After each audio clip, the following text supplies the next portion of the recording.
Bonjour à tous, ici Stéphane de l'Institut des Pléiades. Ici, on est aujourd'hui avec Aude Pacta Didier, qui nous fait le plaisir de nous accueillir chez elle, en Auvergne, pour vraiment un thème exceptionnel sur le temps des métamorphoses. On a eu la chance de l'accueillir à Genève en 2016, donc il y a 6 ans maintenant, pour une conférence qui était en lien avec l'ère du Verseau. Et donc aujourd'hui, on va un petit peu faire la mise à jour de savoir quelle a été l'évolution. Bon, merci Aude. Eh bien, merci à vous d'être venu dans mon fief. Et vous vous trouvez ici entre deux volcans. Et vous vous doutez qu'aujourd'hui, c'est beaucoup plus calme qu'il y a 700 000 ans. Ah, peut-être que ce sera explosif, on n'en sait rien. En tout cas, voilà, je vous laisse avec Aude Pacta Didier. Eh bien, voilà, nous allons parler des métamorphoses. Déjà, ce mot contient en lui-même toute une recherche et tout un tas d'interrogations, puisque métamorphose vient de deux mots grecs et ça veut dire changement de forme. Mais ça peut être aussi changement d'état. Et c'est d'ailleurs peut-être un peu là-dessus que nous allons plus parler que des changements de forme, bien que l'un puisse aller avec l'autre. Donc il y a dans ce titre le temps des métamorphoses, le mot métamorphose, mais il y a aussi, et très important, le mot temps. Mais qui dit métamorphose aussi donne obligatoirement une ouverture sur quelque chose que l'on connaît mal, parce qu'on ne s'interroge pas forcément sur ce sujet, c'est la vie. En effet, c'est grâce à la vie qu'il y a des métamorphoses. On peut changer de forme ou changer d'état tant qu'on est vivant. Mais qu'est-ce que c'est que la vie? Quand on se pose la question, on se dit oui, ben la vie c'est naturel, voilà, je vis. Voilà. Oui, bien sûr. Mais derrière ce mot, il y a des éléments très importants. Déjà, la vie, c'est une énergie. Si c'est une énergie, c'est un mouvement. Si c'est un mouvement, il y a automatiquement des informations. C'est-à-dire que le monde actuel, il est vieux déjà, il a 14 milliards d'années, mais actuellement aussi, il continue à nous envoyer des informations. Et ce sont ces informations qui vont nous permettre de changer, de changer d'état, mais aussi de niveau. Alors, soit en augmentant notre niveau, soit en l'abaissant, selon, bien sûr, ce que nous avons envie de faire. Mais ce mouvement, cette énergie qui nous propulse, je dirais, sans que nous puissions faire quoi que ce soit pour l'arrêter, parce que nous sommes dans un mouvement perpétuel. Alors nous pouvons nous arrêter, mais peut-on arrêter un bouchon qui est placé sur un torrent? On est obligé de suivre le cours du mouvement. Et c'est ce qui fait que beaucoup de gens peuvent souffrir en ce moment, parce que ce qui est en train de nous arriver, d'arriver à l'humanité en général, c'est un immense mouvement qui nous emmène vers quelque chose qu'on appelle l'évolution. Et qui dit évolution, dit forcément, ou à peu près forcément, souffrance, parce qu'il va y avoir des changements importants. Et ces changements importants vont nous amener à la conscience, à prendre conscience de qui nous sommes, et par la souffrance, hélas, parce qu'il est bien plus facile à l'être humain de s'endormir sur le môle oreiller de la paresse, n'est-ce pas? Et là, justement, un petit peu comme je vous l'avais dit à l'ère du Verseau, ça n'est plus le temps de dormir. Alors, larguons nos oreillers et allons-y gaiement. Donc, qui dit l'évolution dit forcément aussi être dans le temps. Il ne peut pas y avoir d'évolution s'il n'y a pas de temps. Alors, le temps, c'est un gros, gros problème pour les êtres humains, parce que c'est un mot que l'on emploie à tout bout de champ. J'ai pas le temps, ça sera pas le temps, enfin bon sang, je prends le temps, mais je perds mon temps, enfin, oui, mais c'est quoi le temps? Ben, c'est rien du tout, le temps, ça n'existe pas. Et les maîtres nous disent, en réalité, le temps, c'est un mouvement dans l'espace. C'est déjà pas facile à concevoir, parce qu'il faut déjà concevoir qu'il y a l'espace. Or, l'espace et le temps sont nés en même temps, il y a 14 milliards d'années, au moment du Big Bang. Ils sont inséparables. S'il n'y a pas d'espace, il n'y a pas de temps. Voilà. Donc ça nous donne déjà une idée que nous sommes dans un mouvement, comme je viens de dire, perpétuel, qui nous entraîne vers quelque chose qui est l'évolution. Et non seulement l'évolution, mais la juste rétribution de nos actions. Ça, c'est déjà beaucoup plus difficile à admettre et, disons, à intégrer. Voilà. Le temps, c'est aussi, malgré tout, de l'énergie. Mais ce qui est important avec cette notion, c'est que nous, on a trouvé, on a pensé que c'était bien comme ça, de faire du temps quelque chose de linéaire. Dans notre troisième dimension, notre mental fonctionne en linéaire. Pour nous, l'évolution, c'est linéaire.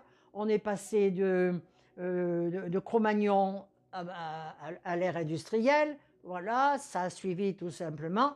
Ben non, il n'y a pas ce n'est pas linéaire. L'évolution ne peut pas être linéaire. Elle a des cycles, elle a des rythmes. Et nous sommes tous unis, enfin unis, je veux dire, pas unis, mais obligés de supporter ces rythmes. Alors, les êtres humains en troisième dimension ont leur rythme, des petits rythmes, bien sûr, des petits cycles qui obéissent à certaines planètes. Par exemple, nous avons les cycles de Saturne de 29 ans, le cycle de Jupiter de 12 ans, etc., etc. Et notre Terre, elle, de 365 jours par an pour revenir au point de départ. Mais il est évident aussi que ces cycles sont beaucoup plus longs, beaucoup plus grands, comme des cercles qui vont en s'agrandissant quand on va un petit peu plus loin, c'est-à-dire l'année, mais les années, mais aussi les grandes années comme l'année zodiacale de 25 920 ans. Elle est très importante dans ce qui va être dit aujourd'hui, parce que nous finissons quelque chose et nous entamons quelque chose en même temps. C'est pour ça qu'il y a une fin de quelque chose en ce moment et en même temps un début. 25 920 ans, ça fait quand même beaucoup d'années, mais c'est on va dire en gros, le temps qu'a mis le Soleil pour faire le tour des 12 signes du zodiaque. Et c'est ainsi que nous arrivons gentiment à la fin de l'ère des Poissons et au début de l'ère du Verseau. Ça fait 26 920 ans. Mais ce temps va être partagé en deux. Parce que entre-temps, voilà, je reprends le temps, il s'est passé quelque chose, et ce quelque chose s'est passé il y a 13 000 ans. En effet, parler de métamorphose au XXIe siècle, parler de changement, est absolument incompréhensible si nous ne nous remettons en arrière, dans le passé, c'est-à-dire il y a 13 000 ans et beaucoup plus. Que s'est-il donc passé il y a 13 000 ans? Eh bien, vous en avez certainement une petite idée. Il y a eu une catastrophe planétaire quand l'Atlantide s'est échouée, je dirais même a été submergée. En une nuit, 64 millions d'habitants sont morts, submergés, l'Atlantide s'étant, disons, effondrée au fond de l'Atlantique. Vous me direz, 64 millions d'habitants, ce n'est pas bien grave, mais il y a eu aussi, bien sûr, ça a été suivi, cette catastrophe a été suivie de tsunamis énormes, d'éruptions volcaniques incroyables, et tout cela a changé carrément la forme, justement, du pays de l'époque. Donc là, déjà, il y a eu une très grande métamorphose. Voilà. Et qu'est-ce qui s'est passé? Les Égyptiens nous disent, les papyrus et les dessins dans les pyramides nous disent que lors de cette énorme catastrophe, le soleil s'est levé à l'endroit où il se couchait avant.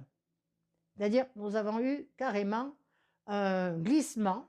Alors, ce glissement a-t-il été vraiment le soleil ou est-ce que c'est l'écorce terrestre qui a bougé de telle façon que là où les Égyptiens voyaient le soleil se lever avant, eh bien, il se couche maintenant.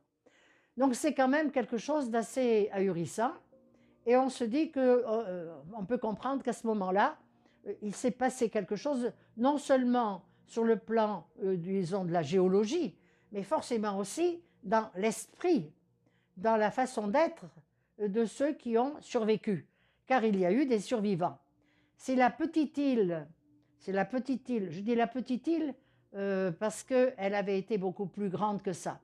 On est obligé de remonter, pour être exact, à des milliers d'années avant, au temps d'un autre continent qui s'est écroulé lui aussi, vous voyez, ça s'écroule finalement, tout s'écroule un jour ou l'autre, qui s'appelait la Lémurie. La Lémurie a vécu, c'est un grand continent, pendant des milliers d'années, plusieurs centaines de milliers d'années. Et ils ont été détruits par du volcanisme au moment où est née l'Atlantide. Et l'Atlantide elle-même a été bousculée et a chuté au moment encore où les volcans se sont mis en éruption. Donc vous voyez que les changements de forme ont toujours été présents dans l'évolution de la Terre. Et il est bien évident qu'il n'y a pas de raison pour que ça s'arrête. Parce que nous, les Occidentaux particuliers, nous aimons bien nous sentir en sécurité. Tout va bien, les saisons s'écoulent tranquillement, on fait notre travail, on vient au monde, on vit, on meurt, et puis tout va bien. Il n'y a pas de raison que ça ne continue pas. Et oui, seulement alors, revenons un petit peu à 25 000 années en arrière, et nous sommes en plein dans le monde des Atlantes, dans leur, je dirais, leur âge d'or. Car il y a eu un âge d'or en Atlantide, et là, nous apprenons vraiment beaucoup de choses qui vont nous permettre de comprendre aussi pourquoi nous en sommes où nous en sommes maintenant. Ce qui est quand même, je dirais, pas toujours confortable de penser que nous sommes les descendants des Atlantes. Eh bien, en quelques mots, l'Atlantide était un pays, je dirais, si je pouvais m'exprimer ainsi, de cocagne. Elle donnait à ses habitants tout ce qu'il leur fallait. Il y avait de l'or, il y avait des métaux, il y avait de l'étain, du cuivre, tout ce qu'on peut imaginer, des fruits, des légumes, un climat merveilleux. Et ce qui est important aussi, là, c'est de penser que les Atlantes étaient des gens heureux. C'était d'abord des géants. Alors, je sais bien, je ne sais pas pourquoi d'ailleurs les gens ne veulent pas entendre parler de géants. On a entendu parler de géants dans les contes de fées, et c'est resté conte de fées. Vous me parlez d'un géant, oui, ben d'accord, l'ogre du Petit Poucet, ok, on a entendu, c'est vrai. Mais effectivement, les Atlantes, les Lémuriens d'abord et les Atlantes après, étaient des géants. Ils avaient certainement ils mesuraient certainement plus de 4 mètres de hauteur, et ils vivaient très longtemps. D'ailleurs, la Bible nous a bien parlé de gens comme Mathusalem qui a vécu 930 ans, je crois. Eh bien, ils vivaient peut-être encore bien plus longtemps que ne l'a vécu Mathusalem. Mais ce qui était important dans le fait que ces gens étaient heureux, ils n'avaient qu'à se laisser vivre, ils cueillaient les fruits de la terre, et ce qui était bien plus important, ils avaient une connexion directe avec les grands maîtres de l'humanité de ce temps-là. Et ça, c'est une chose que nous ne pouvons pas comprendre, parce que nous sommes tombés vraiment très bas dans l'échelle, on va dire, galactique. Ils avaient une connexion directe par leur troisième œil. Est-ce qu'ils étaient vraiment spirituels?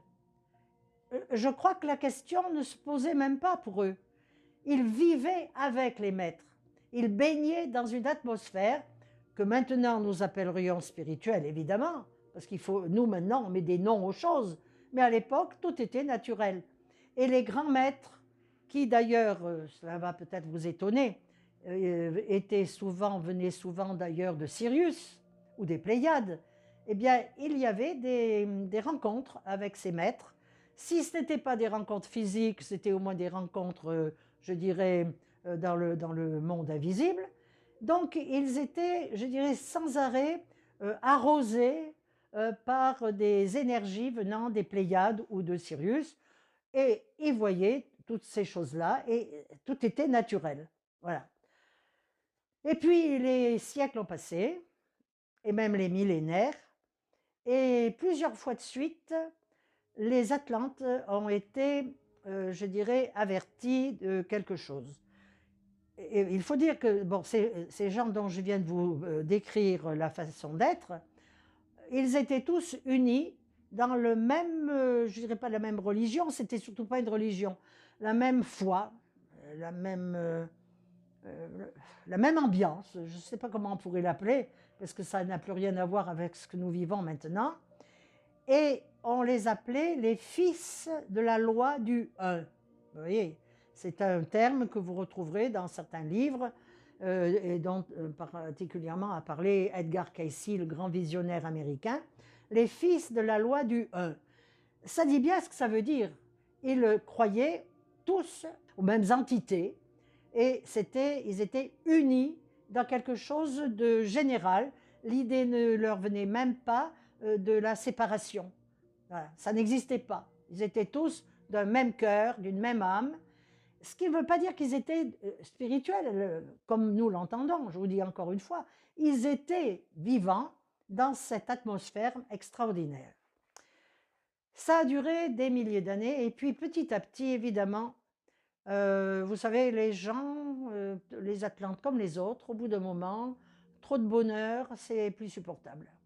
Il faut changer, il faut des métamorphoses, si on peut dire, et des égos, les premiers égos, ont commencé à se manifester par-ci par-là, et ça a grossi.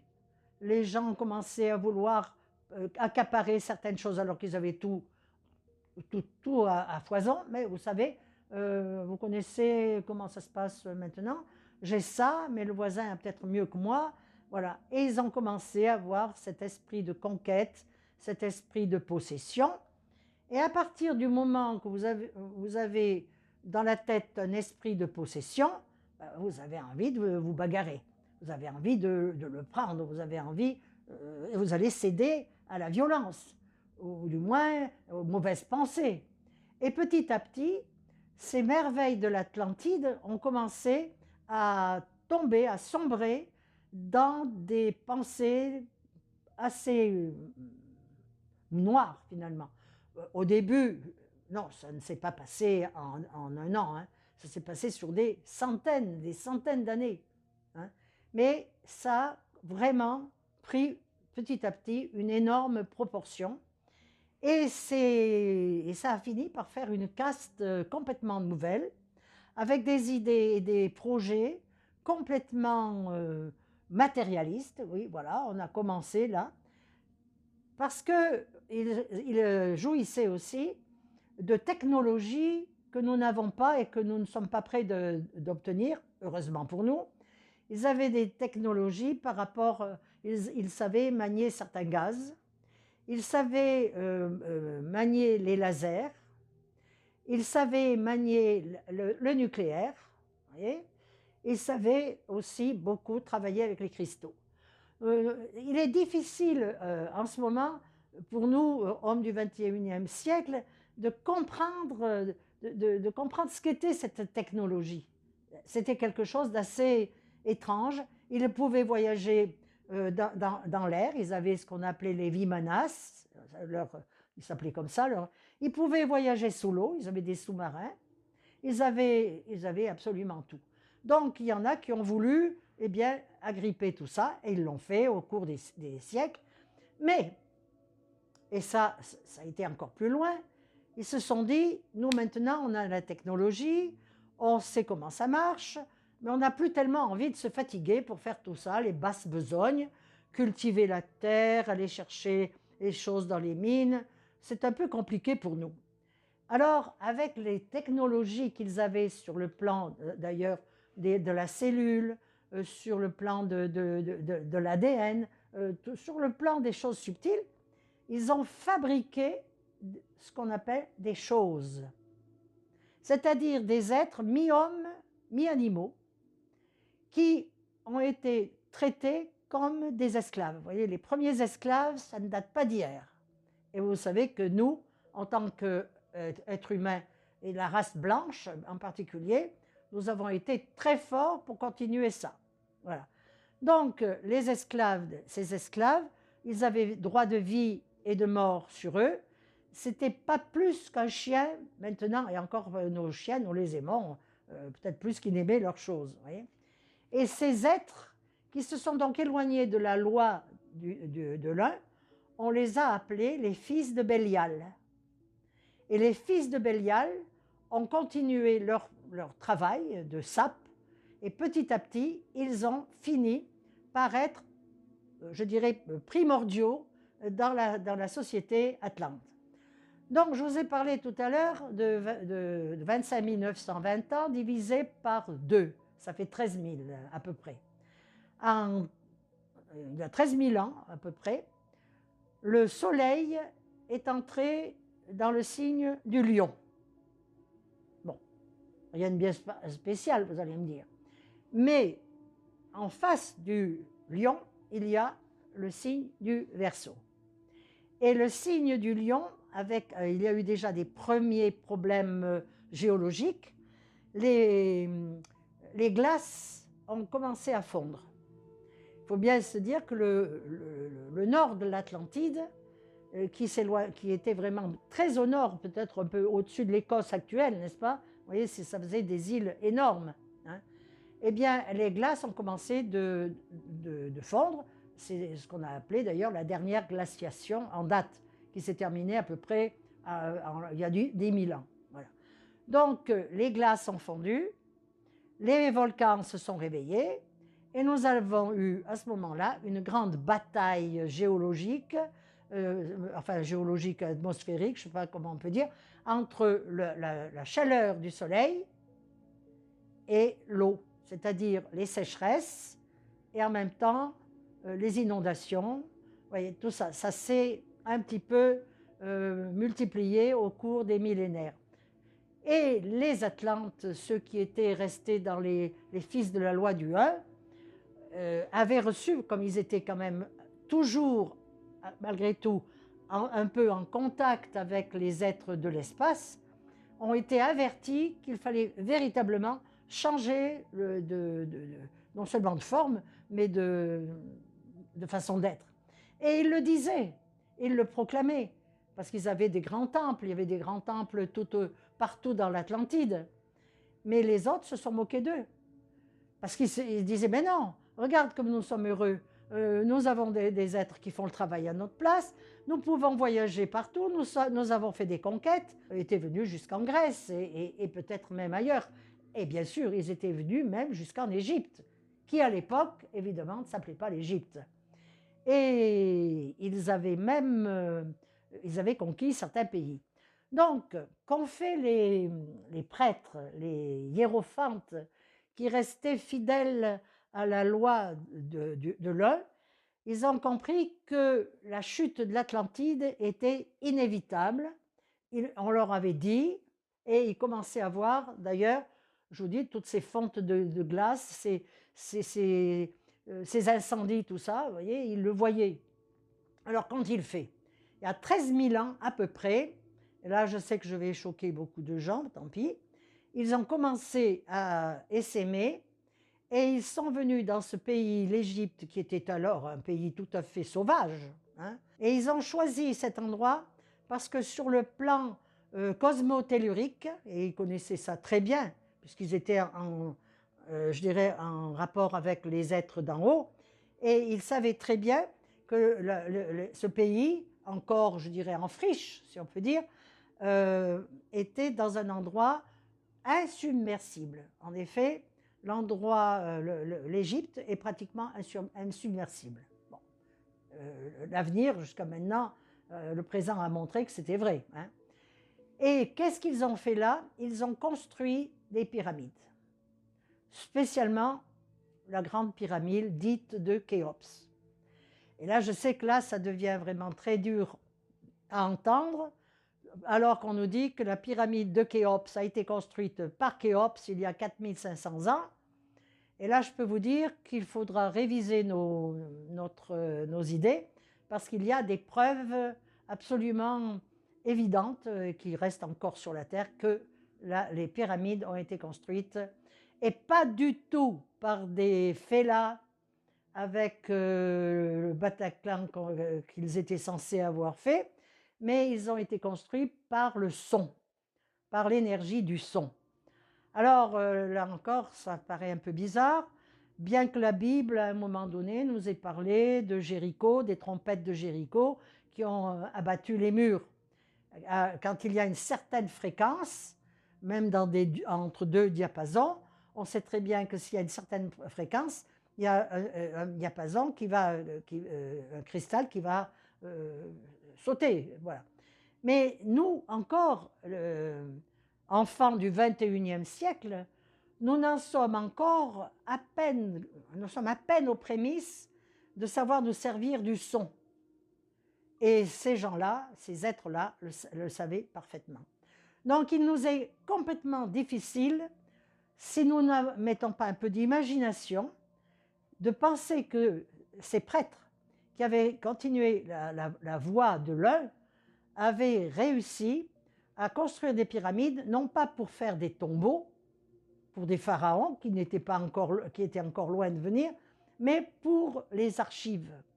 Et d'ailleurs, il y a sous la pyramide des salles secrètes qui ont été découvertes d'ailleurs il n'y a pas si longtemps. Et on a trouvé dans cette salle secrète alors je ne vais pas vous dire des DVD parce que ce serait ridicule, mais des plaquettes faites dans un métal bien particulier, qui sont comme des disquettes qui racontent justement toute l'histoire de l'Atlantide, la Lémurie et tout ça. Ça avait été dit d'ailleurs, et Edgar Cayce l'avait dit, qu'on découvrirait des chambres sous la pyramide. Eh bien, elles ont été découvertes depuis l'an 2000. Donc vous voyez que nous sommes loin d'un conte de fées, mais si vous avez envie de penser que c'est un conte de fées, ben vous le prenez comme ça n'a aucune importance. Moi, je vous donne une information. Après, ma foi, vous la placez dans votre tête ou votre cœur, là où vous voudrez. Mais vous voyez, nous avons vraiment perdu complètement contact avec ce genre de civilisation. La preuve, c'est qu'il a fallu que nous repartions de zéro. Il a fallu construire des avions, ben, ça fait une centaine d'années. Oui. Et eux, il y a 13 000 ans, ils avaient des avions déjà. Ça n'était pas des avions d'ailleurs. Bon. Donc le temps a passé et les métamorphoses se sont succédées.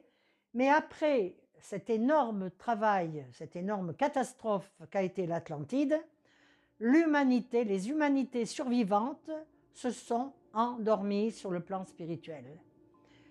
C'était évidemment plutôt les fils de Bélial qui se sont multipliés, qui se sont sauvés, parce que les autres, eh bien, ils sont repartis peut-être plutôt dans un autre monde dit meilleur. Mais les fils de Bélial, eux, sont bel et bien restés, et ils avaient toujours ce besoin de conquérir, mais au point de vue intelligence, ils n'avaient pas vraiment fait des progrès. Voilà. Et alors, entre 13 000 ans et de nos jours, vous voyez, il s'est passé quand même des choses. Et ces choses, pour tout vous dire, les premiers 13 000 ans qui ont suivi la chute de l'Atlantide ont permis au patriarcat de s'implanter. C'est-à-dire que ces fils de Bélial, c'était des gens quand même qui avaient beaucoup de connaissances, qu'ils ont mis au service du mal, je ne dis pas. Bon. Mais ils avaient quand même ces connaissances, ils les avaient, ils pouvaient s'en servir. Et ils ont été, disons, prépondérants dans les sociétés. Autrement dit, ça a été l'énergie phallique, masculine, et qui s'est répandue dans toutes les civilisations suivantes. Donc, que ce soit les civilisations sumériennes, égyptiennes, grecques, romaines, ou tout ce que vous voudrez, c'est le patriarcat qui a pris la priorité, la prépondérance. Voilà. Et nous le savons encore très bien, puisque, alors, maintenant, qu'est-ce qui va se passer? Est-ce que nous avons 13 000 ans de passé? Et tous les prophètes, tous les gens qui sont encore, je dirais, dans l'état d'avoir des visions ou d'avoir de la clairvoyance, nous disent que cette ère-là, ces 13 000 ans, c'est fini. Voilà. Et que nous commençons 13 000 ans nouveaux, et où cette fois-ci, eh bien, c'est l'énergie féminine qui va être prépondérante. Cette énergie féminine, elle a déjà été, elle nous a déjà été, je dirais, enseignée, ou du moins suggérée, par exemple à Fatima, mais bien d'autres visions aussi. La femme, non, je ne parle pas de la femme, là, je parle du féminin. Ça ne veut pas pour autant dire que l'homme est exclu, car l'homme a autant à son féminin, de même que la femme a son côté masculin. Mais c'est quand même le côté féminin qui va, je dirais, être prépondérant, c'est-à-dire, je vous lirai tout à l'heure une prophétie, et vous verrez que ça va complètement métamorphoser notre façon de vivre.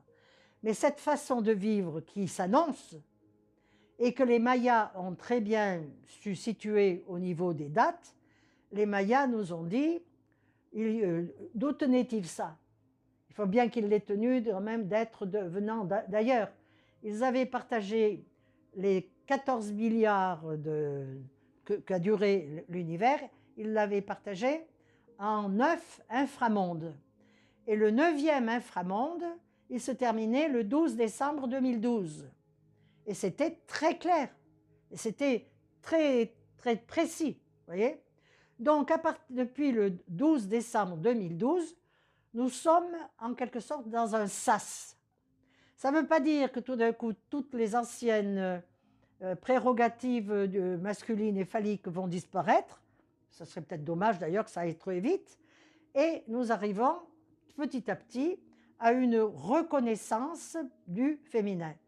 Mais regardez aussi ce qui se passe en ce moment.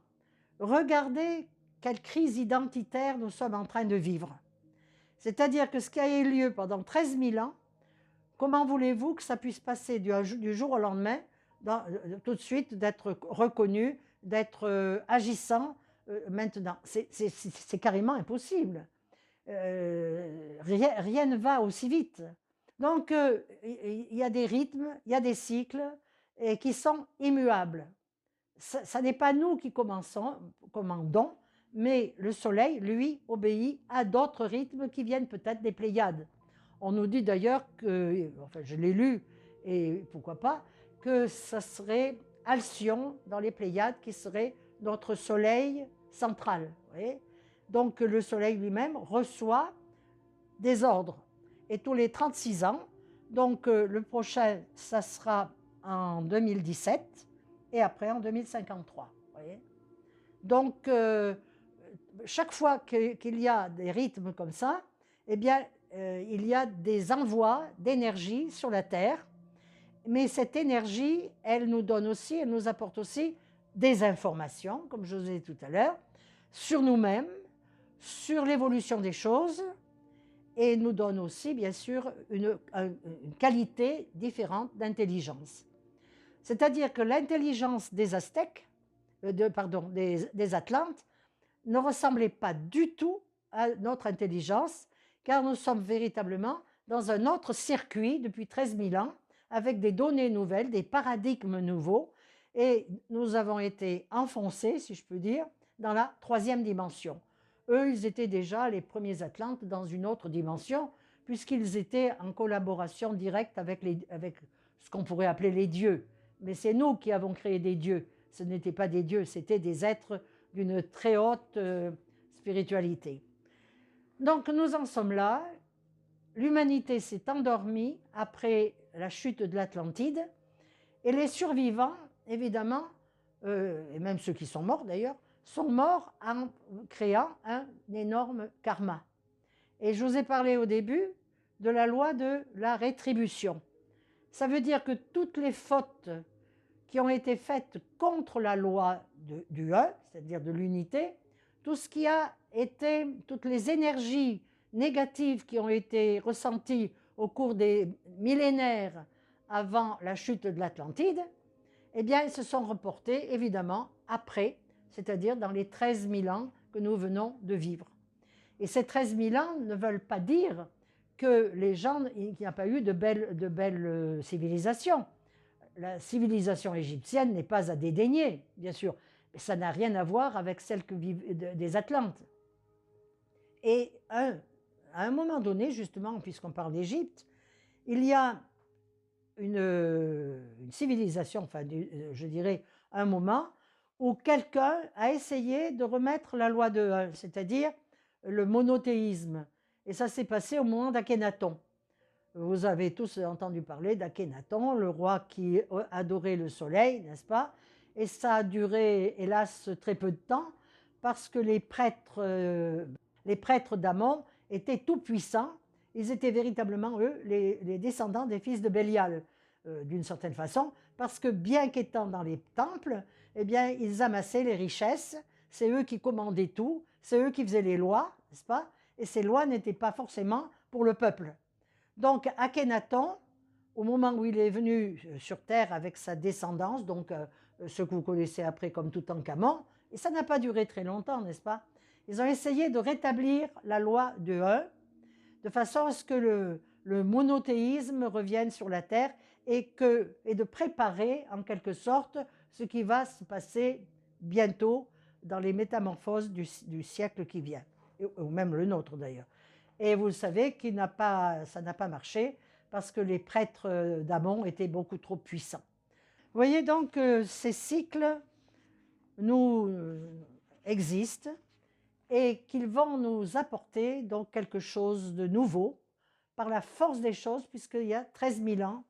Et 13 000 ans, c'est important. Vous allez me dire, mais pourquoi pas 10 000 ans? Pourquoi pas? Ben non, parce que l'horloge cosmique a tourné, et si nous avions au zénith, si vous voulez, le lion et le verseau, faites bouger l'horloge de 180 degrés, et nous avons maintenant la constellation du Verseau qui arrive en face du lion.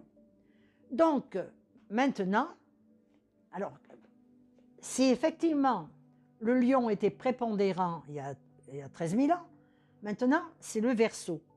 Et nous entrons effectivement dans l'ère du Verseau. Mais qu'est-ce que veut nous dire ce Verseau? Bon, on en a déjà une petite idée, mais c'est une métamorphose complète. C'est-à-dire que tout ce qui a eu jusqu'à maintenant va disparaître et doit disparaître pour faire place vraiment à des énergies, à des informations complètement différentes qui vont nous amener aussi à une autre forme d'intelligence. Et cette forme d'intelligence, en quoi va-t-elle consister? Dans notre être humain lui-même. Bon, ce que je n'ai pas encore dit, mais que vous pouvez comprendre, c'est que au fur et à mesure que les ères zodiacales se sont déroulées, l'être humain que nous sommes, enfin, juste ce qui est depuis 13 000 ans, je ne vous parle pas de ceux d'avant, eh bien, nous avons reçu notre corps s'est constitué autrement.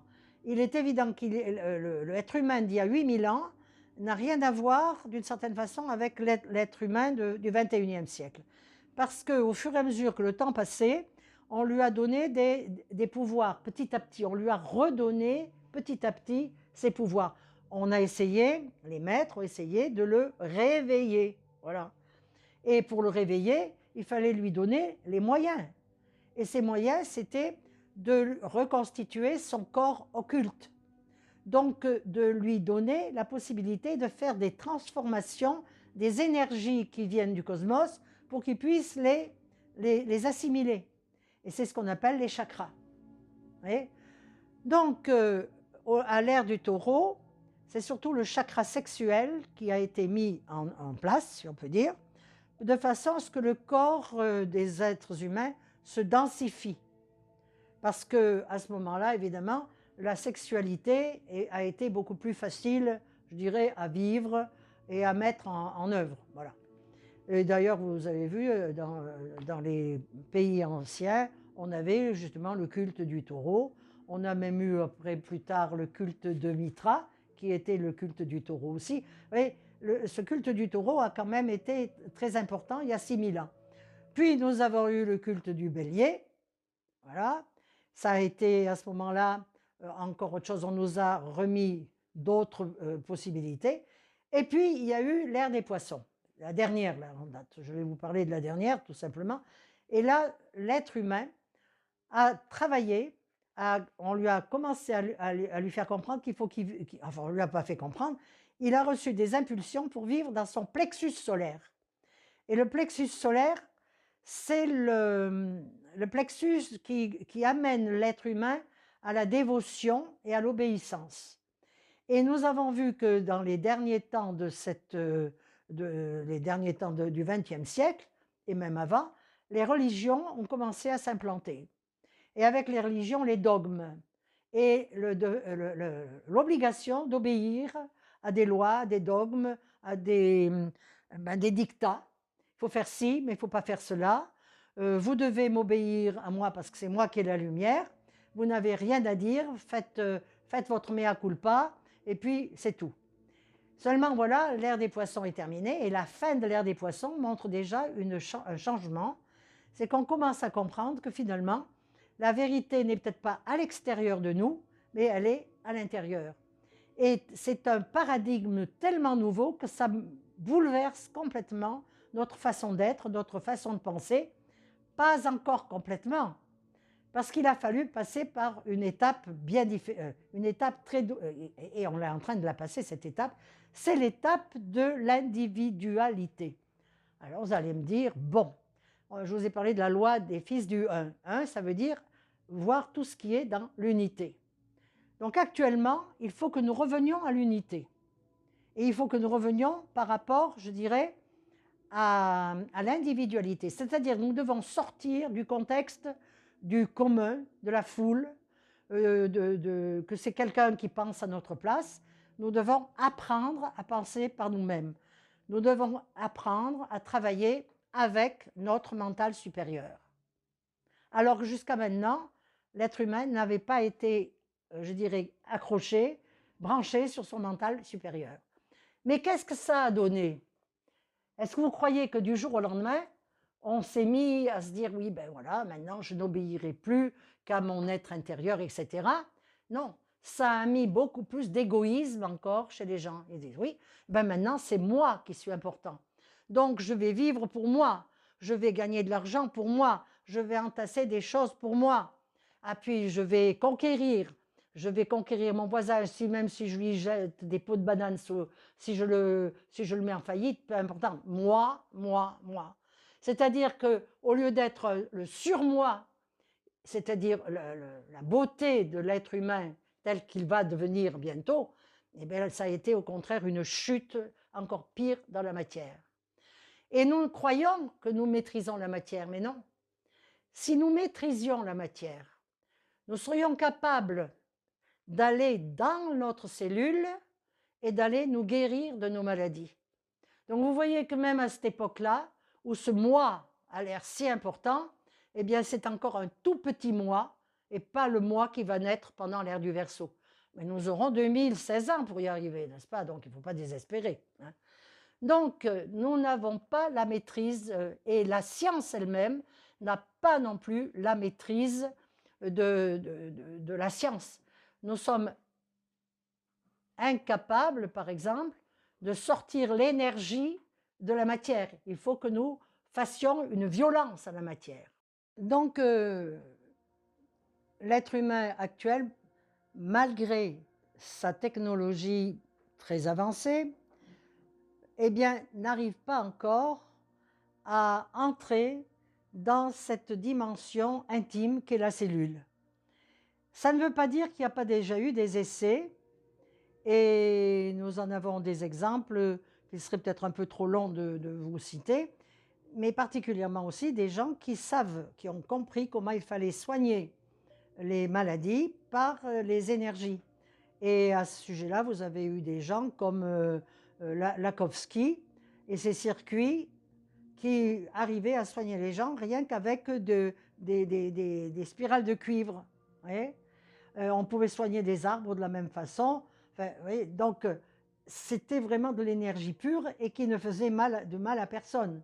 Nous avons eu aussi des gens comme Nikola Tesla, qui lui, certainement, venait d'un futur. Parce que et si nous l'avions écouté, s'il n'y avait pas eu des jalousies, s'il n'y avait pas eu évidemment des gens qui voulaient lui voler son travail, nous aurions tous l'énergie gratuite, et tout le monde dans la plus petite chaumière. Alors regardez comment actuellement, où il y a un énorme problème d'énergie, c'est une chose qui était impensable pour Nikola Tesla, parce que lui, il savait que la Terre est une grande, je dirais une boule d'énergie, et que nous pouvons tirer d'elle tout ce que nous voulons, enfin, mais pas forcément ce que les hommes en ont tiré.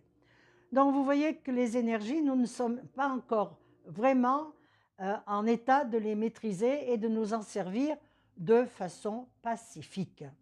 Parce que pour ce qui est des batailles et tout le reste, le nucléaire, c'est-à-dire aller chercher la force, la puissance dans le noyau des atomes, c'est quelque chose qui n'est pas normal. Alors, vous allez me dire, mais qu'est-ce qu'on va faire là? Qu'est-ce qui va se passer comme métamorphose? Est-ce qu'on a des moyens, est-ce qu'il nous reste des moyens pour passer cette période qui est une période au fond de grande difficulté? Pourquoi? Parce que nous sommes dans le mensonge. Tout à l'heure, enfin au début, je vous ai parlé de la vie. Il faut savoir que tout au long de l'histoire, il y a des grands maîtres qui sont venus. Ils sont venus pour préparer cette ère du Verseau. Et je pense par exemple au Bouddha, qui est venu 2500 ans avant Jésus-Christ et qui nous a annoncé la voie du milieu, c'est-à-dire pas les exagérations. Autrement dit, savoir bien profiter de ce qu'on a, que la terre nous donne, mais sans exagérer. C'est-à-dire faire comme font les Amérindiens, prélever dans la nature ce qu'il nous faut pour vivre, parce que ça, la nature, c'est notre mère, elle le veut et elle l'exige même que nous nourrissions bien. Mais certainement pas descendre dans les bêtises que nous sommes en train de faire maintenant. C'est-à-dire qu'il n'y a plus de limite à notre cupidité, pas de limite à nos conquêtes qui nous emmènent finalement nulle part. Tout va trop loin, tout va trop vite, et à quoi ça sert? Donc, ceux qui avaient encore la sagesse, c'est-à-dire les Amérindiens, on les a parqués. Toutes les personnes qui, maintenant, peuvent faire barrière à l'ego planétaire actuel, on les met de côté. Et s'ils parlent trop, on les discrédite. Et on leur dit, tais-toi, on n'a pas besoin de ta vérité, parce que notre vérité à nous, c'est disons, le consumérisme. C'est de faire de vous des esclaves, vous voyez, comme les fils de Bélial l'avaient fait avec ces êtres qui travaillaient pour eux. Que font les êtres humains actuellement? Ils travaillent pour des gens qui ont de l'argent et du pouvoir. Vous voyez, nous sommes en train de payer exactement le karma des fils de Bélial d'il y a 12 000 ans. Ce qui ne veut pas dire que le karma ne s'est pas accentué après dans les autres civilisations, parce qu'elles n'ont pas été exemptes de vices. Hein. Mais vous voyez que tout ça, ça s'est accumulé et que nous en sommes maintenant vraiment les redevables et qu'il va bien falloir faire quelque chose. On sent d'ailleurs, quand on interroge les gens, on sent que les gens n'en peuvent plus. On sent qu'ils se disent, mais il faut que ça change. Mais il faut que ça change. Ah oui, ben on va demander au gouvernement de faire une loi, par exemple, qui va nous donner de l'argent, ou un petit peu ci, un peu ça, supprimer ça, etc. Mais si on attend quelque chose des gouvernements, on a tout faux. Ils ne nous donneront rien. Car maintenant, ce que nous devons trouver, c'est notre propre ressource. Et les propres ressources, ben, il faut aller les chercher. Car on a tellement eu l'habitude maintenant, dans notre monde, dans cette mondialisation du commerce, de l'industrie et tout, on a tellement pris l'habitude d'aller acheter ce dont on avait besoin, d'aller faire nos petites économies, nos petits voyages, nos petits tout ce que vous voudrez. Tout est petit, petit. On a réduit l'homme à quelque chose de petit, alors que l'homme est quelque chose de grand, et je vais vous le montrer. C'est qu'en réalité, c'est terrible ce qui nous arrive en cette fin d'ère. Ces 25 920 ans se terminent sur quelque chose, sur un portrait de l'être humain qui ne peut plus être acceptable. Nous ne sommes pas ce qu'on veut donner de nous comme image. Ce n'est pas possible. Et il y a des gens qui le comprennent et qui se révoltent. Donc vous voyez bien qu'il y a cette espèce de course qu'il va falloir arrêter. Et ce qui est à craindre, je n'ai pas dit que ça va arriver, mais si j'entends les prophéties, je n'ai pas voulu vous en dire beaucoup sur les prophéties parce que ce n'est pas joyeux, hein. Mais si nous écoutons les prophéties, on va vraiment vers quelque chose de très grave. Et alors, on va dire, oui, oui, oh ben vous êtes collapsologue, vous voyez tout comme ça, mais parce que ça arrange les gens de penser que ça va continuer comme ça. Mais ça ne va pas continuer comme ça. Alors, quel est donc, dans quelques années, parce qu'il ne faut pas rêver, on n'est pas encore arrivé au bout du bout, dans quelques années, quel est le cadeau merveilleux que les grands maîtres nous ont donné, qui nous appartient et que nous avons complètement laissé de côté.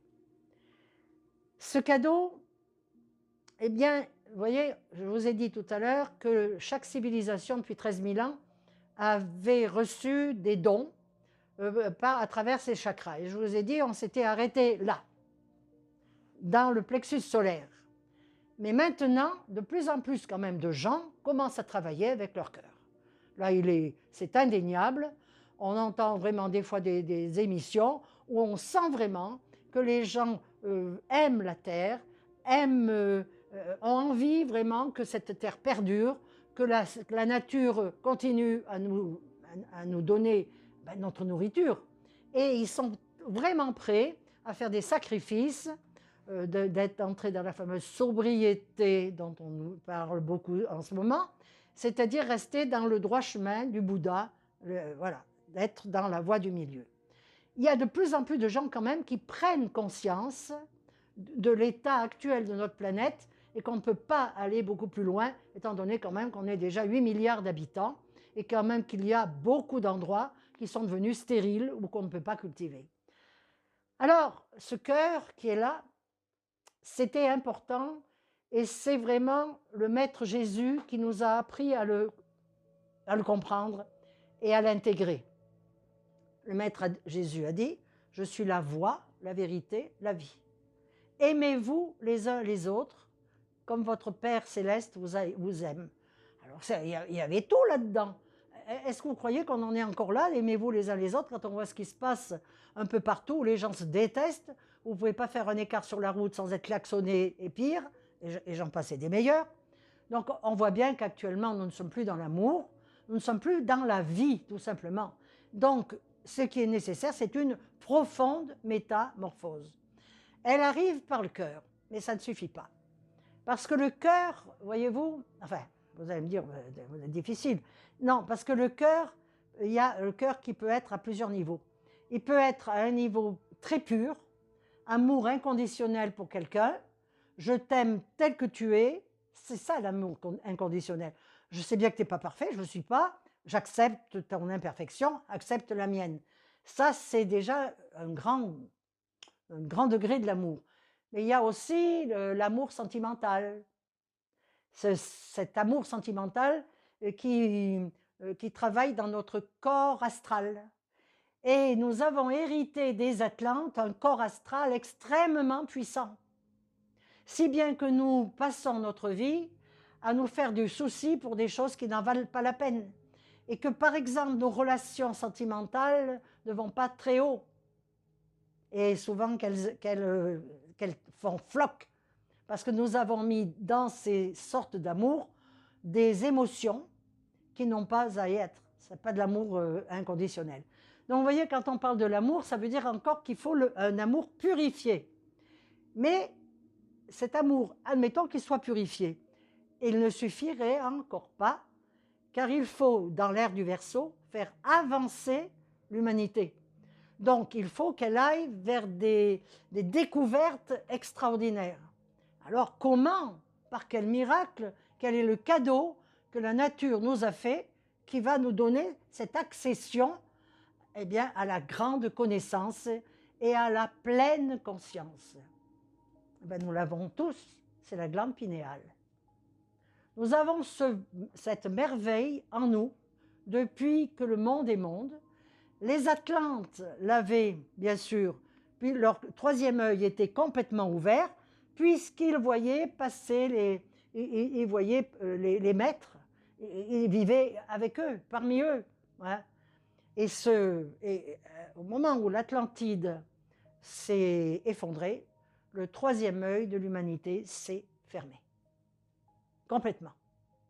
Donc maintenant, notre travail, notre métamorphose principale maintenant, c'est véritablement de réveiller cette glande pinéale. Alors les clairvoyants, quand ils voient quelqu'un qui est devant eux, ils s'aperçoivent que le cerveau est complètement éteint. Pas le cerveau, la glande pinéale, complètement éteinte. Or, les Égyptiens déjà, vous voyez, ils avaient gardé un petit reste d'intelligence des Atlantes, de ceux qui étaient venus très longtemps avant pour construire les pyramides peut-être. Ils disaient, notre glande pinéale, c'est le soleil, notre soleil dans la tête. Notre soleil dans la tête. Ça veut dire que dès notre conception, un éclat de soleil est venu se glisser dans notre cerveau. Et nous l'avons, il est à nous, c'est notre bien le plus précieux. Mais je me souviens, il y a quelques années, ou il y a peut-être 30 ans ou 40 ans, je demande un jour, comme ça par hasard, à un médecin, docteur, la glande pinéale, ça sert à quoi? Il dit, la glande pinéale, ah, là, mais ça sert à rien. C'est un reste de je ne sais pas quoi, comme l'appendice, vous voyez, donc ça sert à rien. Moi, j'ai dit, ben oui, ça sert à rien. Bon, ben, un peu étonné quand même, mais bon, c'est un médecin qui l'avait dit, et voilà, j'en suis revenu depuis. Mais maintenant, je dirais que tout ce que j'apprends maintenant, tout ce que je ressens, c'est véritablement axé sur cette glande pinéale. C'est notre cadeau, c'est notre passeport pour l'ère du Verseau. Alors, vous allez me dire, c'est bien gentil d'avoir un passeport, mais encore, il y a certainement quelque chose à payer, hein, une contribution. Ben, je vais vous la donner, la contribution, parce qu'elle ne vient pas de moi, mais d'un maître dont je vous parlerai peut-être tout à l'heure. La condition d'ouvrir notre glande pinéale, c'est la vérité. Ne jamais mentir. Le plus petit mensonge empêche la glande pinéale de s'allumer. Voilà, c'est tout. Alors, quand on pose cette question, on s'aperçoit qu'on vit dans un monde de mensonges à tous les étages, et plus le mensonge est gros, et plus il est suivi, on dit, bon, on n'est pas sorti de l'auberge. Donc, c'est bien là qu'on est obligé de penser que ça va être à chacun d'entre nous de faire ce travail. Et que si ce travail est fait par des millions de personnes, en toute conscience, alors là, les énergies vont changer petit à petit. Mais j'ai bien dit petit à petit. Hein. Ce n'est pas une question même de 100 ans. Il ne faut pas croire qu'il y aura de plus en plus de gens. Mais déjà, personne ne sait ça. Qu'il ne faut jamais mentir. Je suis la voie, la vérité, donc la vie, quelque part. Et nous nous enferrons dans la mort, et nous avons hérité de la mort parce que nous avons toujours menti. Ils vivaient des milliers d'années avant. Regardez maintenant, quand on a vécu 80 ans, hein, on est déjà un petit peu flétri quand même, hein, et il ne reste plus grand-chose voilà. Donc, vous comprenez bien que cette parole du Maître Jésus, il faudrait la remettre à l'honneur et en faire notre viatique. Et dire, bon, maintenant, je vais regarder ce qui se passe dans ma vie. Comment est-ce que je dis toujours la vérité? Ben, vous allez vous apercevoir avec stupeur que nous n'arrêtons pas de mentir. Mais pour des petites choses inutiles. Bon. Or, le plus petit mensonge tue, opacifie la glande pinéale. Ça, c'est un fait, ce n'est pas moi qui l'invente, ce sont les grands maîtres qui le disent. Et on comprend bien qu'il faut bien qu'il y ait que ce passeport, pour avoir ce passeport, il faut bien qu'il y ait quelque chose, pour le mériter, si on peut dire. J'aime pas bien le mot mériter. Hein. Mais pour ouvrir cette glande pinéale, et cette glande pinéale va nous ouvrir le champ de tous les possibles pendant l'ère du Verseau. Ça sera peut-être en 2500 ans, peut-être moins, peut-être plus, j'en sais rien. Nous avons 2016 ans devant nous. Alors, elle va nous ouvrir toute la connaissance, l'intelligence cosmique. Et à notre tour, et là les Mayas l'ont dit, au cours du 6e soleil, nous pourrons voyager parmi les étoiles. Et ce qui était faux avant deviendra vérité maintenant. Nous saurons la vérité sur tout ce qui nous a été dit de faux. Donc, vous voyez qu'il y a maintenant là quelque chose d'extraordinaire, une espérance magnifique. Mais vous voyez aussi que cette espérance, elle passe aussi par un travail de tous les jours. Et ce travail, eh bien, je vous assure, il n'est pas facile à faire parce que tout d'un coup, on s'aperçoit, c'est des habitudes tellement ancrées chez l'être humain, tout le monde ment. Papa m'a menti, maman m'a menti, mes frères m'ont menti, mes professeurs m'ont menti, moi j'ai menti à tout le monde. Le mensonge est devenu quelque chose de naturel. De naturel.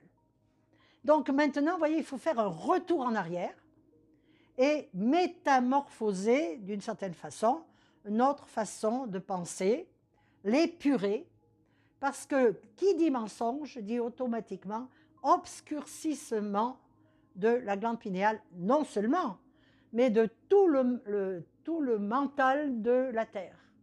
Tout mensonge va créer des égrégores. Et les plus gros mensonges, ça fera des gros égrégores. Si bien que nous sommes complètement coupés des êtres de l'au-delà. Enfin, quand on dit des êtres de-delà, des grands maîtres. Et ils sont là, ils attendent un petit peu qu'on se réveille, mais on n'y arrive pas. Alors, je sais que quand on dit ça, des fois je dis, mais essayez si vous avez vraiment compris que ça vaut la peine, ben regardez-vous pendant une journée, par exemple, et en conscience, écoutez tout ce que vous dites. Et ayez le courage, je dirais, de dire là, eh ben, ça y est, je m'y suis encore laissé aller. Voilà. Mais vous voyez que ça demande une vigilance de tous les instants. Et puis après, ça devient naturel. Voilà, après, ben c'est fini, on n'a plus envie, plus besoin de dire même pour des broutilles, ben non. Voilà. Alors, on nous dit aussi, les maîtres nous disent, mais si vous ne voulez pas mentir, vous avez quand même des choses, quelquefois, qui vous plaisent pas, des gens qui vous plaisent pas, eh bien, restez dans le silence. Mais ne mentez pas. N'éprouvez pas le besoin de prendre le son de votre voix, le son, voyez, pour raconter des mensonges. Et il y en a un autre qui va nous aider, qui est en train de nous aider, là, qui vient de nous aider pendant quelques années, c'est notre ami Pluton. Car nous ne sommes pas laissés tout seuls dans notre tristesse et notre, je dirais, notre faiblesse d'êtres humains. Nous avons aussi des planètes qui nous aident. Alors, attendez, hein. La planète elle-même, je vous dis tout de suite, elle est loin, tout ça. Il s'agit de l'énergie du maître qui régit Pluton. Vous comprenez? Ce n'est pas Pluton, la planète elle-même. Mais chaque grand maître a été assigné à une planète. Et c'est l'énergie qu'il met dans cette planète qui rejaillit sur nous. Donc actuellement, c'est Pluton, qui n'est peut-être plus une planète, mais le maître de Pluton est bien là, ce qui est certain. Et ce maître Pluton est entré dans le signe du Capricorne il y a une dizaine d'années. Voilà. Et depuis une dizaine d'années, il est en train de démolir toutes les structures. Car son travail à lui, c'est le grand, je dirais, c'est le miroir de justice. C'est-à-dire, il demande à l'humanité qu'elle se plante devant un miroir et qu'elle se regarde telle qu'elle est et non pas telle qu'on voudrait être ou que les autres nous voient. Maintenant, Pluton nous dit, regardez-vous tel que vous êtes et si vous ne vous plaisez pas, tant pis, acceptez-vous ou accepter de changer. Vous voyez, c'est déjà toute une nouvelle énergie qui arrive là. C'est une information. Je vous parlais d'information au début. Nous sommes informés qu'à partir de maintenant, et ça dure déjà d'un certain temps, tout ce qui est faux, tout ce qui est exagéré, tout ce qui est laid doit être démoli. C'est le travail de Pluton. Et il se trouve que vous voyez, toutes les structures en ce moment sont en train de démolir. Petit à petit, ça s'écroule tout doucement, ça tombe en morceaux. Je ne vais pas les nommer toutes, mais particulièrement, vous voyez, tout ce qui est énergie, justement, tout ce qui est commercial, commerce mondial, tout ce qui est, je dirais, les États entre eux, comment les ententes, comment on peut dire, les contrats, etc. Tout ça, c'est en train de se démolir. Et ce qui me fait dire que ça va être peut-être assez rapide, tout ça, encore plus, que ça va s'accélérer, c'est que Pluton sort du Capricorne en 2024, au moment des Jeux Olympiques, vous voyez, voilà. Et il entre dans le signe du Verseau pendant 10-15 ans, je ne sais pas là. Après, il faudrait regarder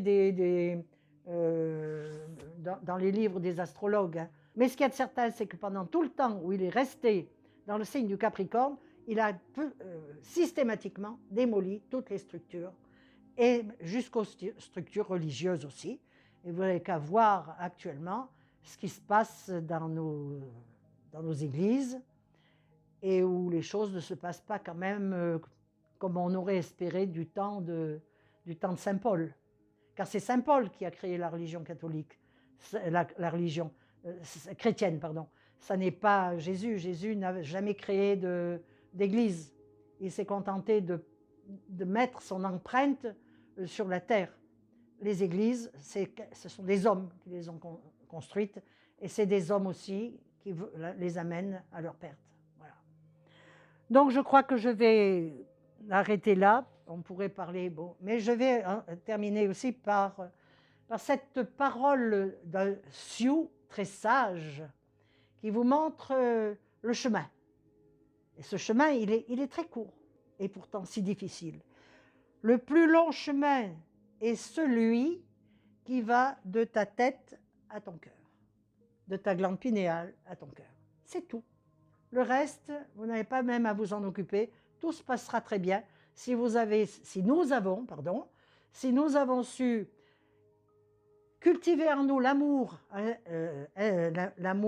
inconditionnel, et si nous avons ce regard de l'âme à travers la glande pinéale. Vous voyez ? C'est pas plus compliqué que ça. Tant de millions d'années de souffrance, d'esclavage, de sang versé sur cette pauvre terre qui en est imprégnée, simplement pour cette vérité si simple, du cœur à la tête ou de la tête au cœur. C'est tout. On n'a pas besoin d'aller sur Mars, on a tout ce qu'il faut sur place. Je veux quand même vous lire cette prophétie qui a été faite par un homme nommé Jean de Jérusalem dans les années 1095. Donc vous voyez déjà, il y a 1000 ans. Et cela va conforter ce que je vous disais par rapport à ce qui nous attend dans les prochaines 13 000 années, c'est-à-dire la renaissance du féminin. Lorsque ce sera le plein de l'an 1000 qui vient après l'an 1000, l'homme ne sera plus le seul suzerain, car la femme viendra saisir le sceptre. Elle sera la grande maîtresse des temps futurs, et ce qu'elle pensera, elle l'imposera aux hommes. Elle sera la mère de cet an 1000 qui vient après l'an 1000. Elle répandra la douceur tiède de la mer après les jours du diable. Elle sera la beauté après la laideur des temps barbares. L'an 1000 qui vient après l'an 1000 se changera en temps léger. On aimera et on partagera, on rêvera et on enfantera les rêves. Voilà. Voilà Aude, alors un grand merci pour cette conférence sur les métamorphoses qui nous donne beaucoup d'espoir en fait pour la suite, et aussi beaucoup de conseils très pratiques qu'on peut utiliser au jour le jour pour ce nouveau temps qui s'annonce bientôt. Et d'ailleurs, Il y a beaucoup d'éléments dont tu as parlé dans cette conférence qui se retrouvent dans ton livre, qui s'appelle Le Cercle d'Or Atlante. Donc, est-ce que tu peux nous en parler rapidement? Oui, c'est un livre qui m'a vraiment été envoyé juste avant le Covid. Il est sorti d'ailleurs juste avant que nous soyons confinés. Et j'ai surtout mis l'accent sur les connaissances des fils de la loi du 1, qui connaissaient vraiment, qui avaient parce que leurs connaissances s'étendaient beaucoup aux mathématiques. Ils avaient des écoles de grandes mathématiques où ils avaient déjà tout compris par rapport à la marche de l'univers, des galaxies, ils connaissaient tout ça. Donc c'est pour ça qu'il leur a été facile, malgré tout, quand ils ont été avertis par des instances supérieures, qu'il était inéluctable que l'Atlantide allait finir, puisque les gens n'avaient pas voulu s'amender et reprendre le cours de l'esprit, le chemin de l'esprit. Voilà. Donc, ce livre, il est disponible aux éditions Signe d'eau et on mettra le lien en dessous de la vidéo. Donc voilà, n'hésitez pas. Merci à vous. Merci à vous d'être venus de si loin, écouter des prophéties terribles, ne pas mentir.